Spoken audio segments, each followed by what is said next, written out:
How's it going, everybody? Today we're going to give you a quick run through of my 2020 Tracker 190TX. I know this isn't some fancy $100,000 boat that some professional got, but I've done a lot to it, and I noticed when I went to go buy my boat that I was looking at videos like this. So let's walk through some of the stuff that I've done to it. What this is, like I said, it's a 190, so it's just under 19 feet overall. It's powered by a Mercury 115 ProXS 4-stroke. We're gonna go work front to back. So obviously we have a Garmin force trolling motor. Upgrading to something with spot lock is a must-have, especially for these aluminum boats that stick way up out of the water. This one runs on 36 volts. You can run it on 24 or 36, but since we're running it, we'll get to it, a 36 volt lithium, we might as well go ahead and take care of that power. Also, we have two fish finders up front. We have a 106 SV Eco Map and a 93 SV Eco Map for mapping. So this runs my Liv Scope with the Fish Obsessed LDS 34 mount. And that's kind of making up our front end here. We'll talk about this. I'll show you some video of what this looks like inside, but inside this rod box, we removed the rod tubes. So there's like 22 rods in here versus when I first got the boat, it had those tubes. I could fit maybe like 8 or 9 in there. So a lot more space here. On the back here, we've got, what do we have? We've got a boarding ladder. So these don't come with any type of ladder whatsoever.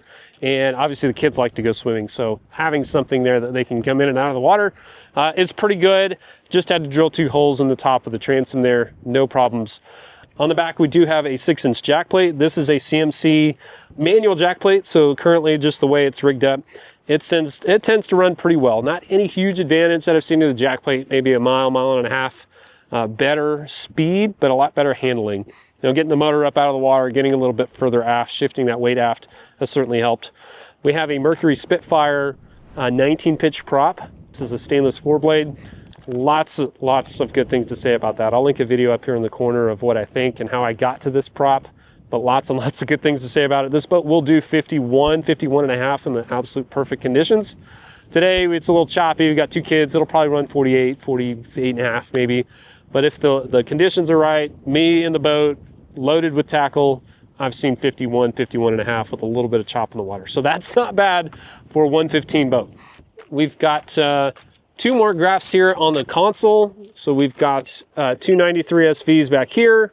This one is a 3D printed mount that I came up with. I didn't like it up above because I want to see through through the front of my boat. So it is as low as I can possibly get it. And a requirement of that was to run a different steering wheel. So the stock steering wheel got a lot closer. I had no knuckle clearance basically. So this is an aftermarket steering wheel. I'll link that as well. And overall, those are some of the major modifications. And I'm going to walk you through some of the inside.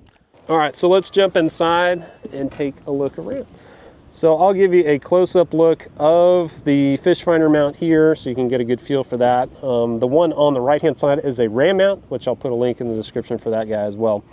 Inside, I've done a video on this. It's probably not the cleanest, but this is an Igloo Cooler in here. So this is an upgraded cooler. It actually will hold ice pretty much all day. Nothing fancy going on in here, just a whole bunch of tackle.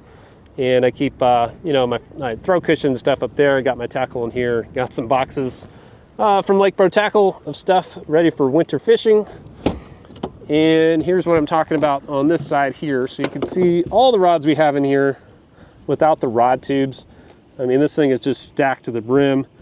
Lots and lots of rods in here versus what it could do when it was stock. And then not a whole lot over on this side. I've got my Millennium seat in there. And then I've got, there you go, you can see it there. That's where my Liv Scope is.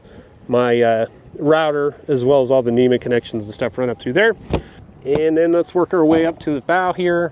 Like I mentioned, 106 SV. This is on the Razor scooter mount. So this goes up and down with my mapping unit. So you can see from a standing height, got a nice view of the Liv Scope. Ready to go there. And thanks for coming along on our walkthrough. I've got lots of links in the description as well as other videos that are related to this tracker build. Make sure you check out the video coming up next, and we'll see you next time.